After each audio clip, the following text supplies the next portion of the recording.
Hello, मैं doctor Ankit Kumar Jain, dermatologist and hair transplant surgeon. काफ़ी सारे पेशेंट्स हमारे पास एक्ने के ट्रीटमेंट के लिए आते हैं और उनका रहता है कि सर हम घर पे क्या कर सकते हैं या फिर हमें क्या करना चाहिए, क्या नहीं करना चाहिए ताकि हम अपनी स्किन को क्लीन रख सकें, एक्ने फ्री रख सकें। तो आज हम यही डिस्कस करने वाले हैं कि एक्ने में क्या करना चाहिए, क्या नहीं करना चाहिए। सबसे पहले हम डिस्कस करेंगे कि क्या नहीं करना है। तो सबसे पहले हमें अपने स्किन पे जेंटल रहना है।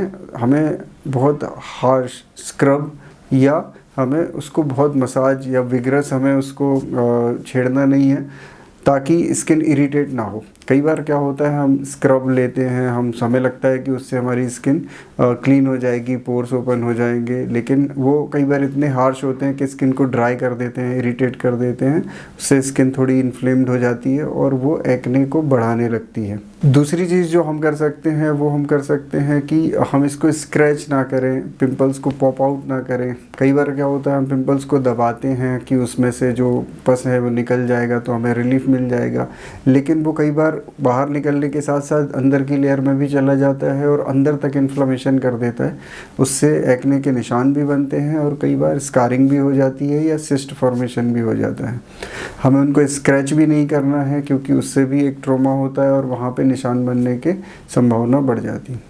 तीसरी इम्पोर्टेंट चीज़ है, कई लोगों को लगता है कि अगर हम चेहरा बार बार धोएंगे तो चेहरा क्लीन रहेगा, उससे हमें एक्ने नहीं होंगे, पर ऐसा उल्टा हो जाता है। चेहरा बार बार धोने से स्किन पे जो एसेंशियल ऑयल है वो रिमूव हो जाता है, स्किन एक्सेसिवली ड्राई हो जाती है, ड्राई स्किन इरिटेट होती है, इन्फ्लेम्ड होती है और वो कई बार एक्ने फॉर्मेशन को बढ़ा देती है। अगला जो हमें ध्यान रखना होता है वो कि हम चेहरे पे कोई भी थिक क्रीम ना लगाएं, क्योंकि होता क्या है कि हम जैसे मॉइस्चराइज करने के लिए अगर कोई थिक क्रीम का यूज़ कर रहे हैं तो वो हमारे चेहरे के पोर्स को ब्लॉक करने लगता है। पोर्स ब्लॉक होते हैं तो उसमें जो ऑयल सिक्रीशन हो रहा होता है वो बाहर नहीं आ पाता है, तो अंदर ही अंदर वो कलेक्ट होने लगता है और उसके आसपास फिर इन्फ्लेमेशन होता है जिससे एक्ने बन जाता है।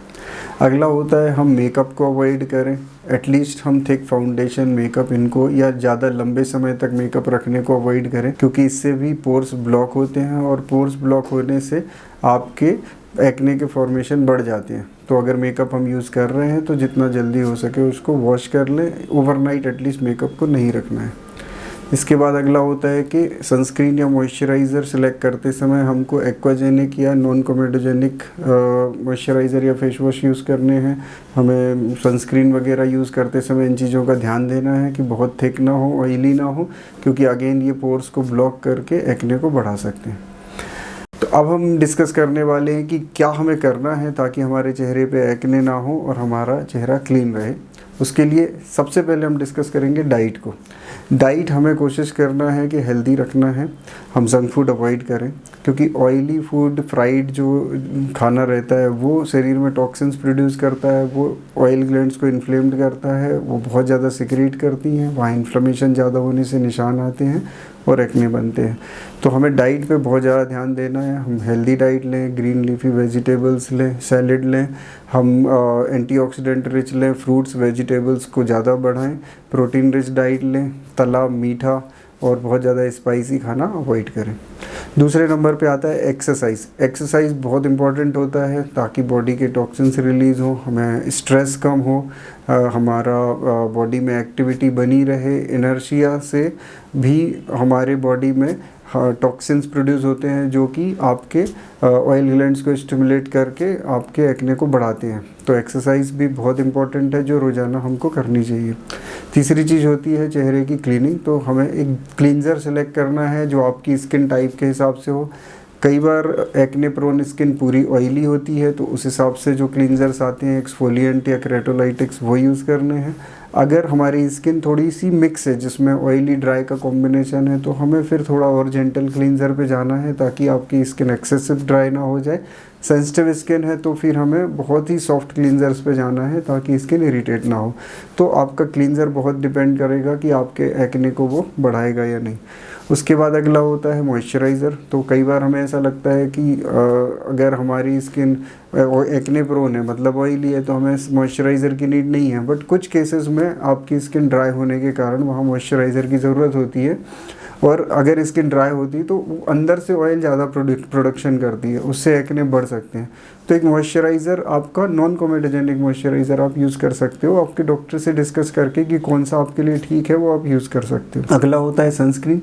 सन प्रोटेक्शन अगेन यूवी रेज का रोल होता है, जो एक्ने में और एक्ने के स्पॉट्स में खासकर प्रॉब्लम क्रिएट कर सकता है, आपको काले धब्बे से बचा सकता है।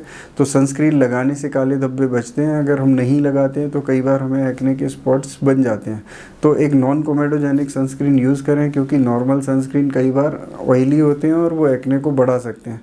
तो यह भी आप अपने डर्मेटोलॉजिस्ट से डिस्कस कर सकते हैं। तो फाइनली सबसे इम्पॉर्टेंट चीज़ है, अगर आपको एक्ने है और आप घर पे उसको मैनेज नहीं कर पा रहे हो तो आप अपने एक डर्मेटोलॉजिस्ट से डिस्कस करें, आपकी स्किन टाइप समझें, आपके प्रोडक्ट रिक्वायरमेंट समझें, उनसे डाइट समझें, अगर मेडिसिन की नीड है तो वो डिस्कस करें और आपके एक्ने को आप क्योर करें। जो उसके कॉम्प्लिकेशन हुए हैं, जैसे कि निशान बन रहे हैं, गड्ढे बन रहे हैं, तो उनमें क्या किया जा सकता है, कैसे उनको बेटर किया जा सकता है, वो भी डिस्कस कर सकते हैं। और ऐसे आप अपने एक्ने को भी ठीक कर सकते हैं, उसके कॉम्प्लिकेशंस को भी बेहतर कर सकते हैं। तो उम्मीद है ये जानकारी आपको अच्छी लगी होगी। अगर अच्छी लगी तो वीडियो को लाइक और शेयर कर दें, चैनल को सब्सक्राइब कर लें ताकि ऐसी और यूज़फुल इन्फॉर्मेशन आपको मिलती रहे। Thank you.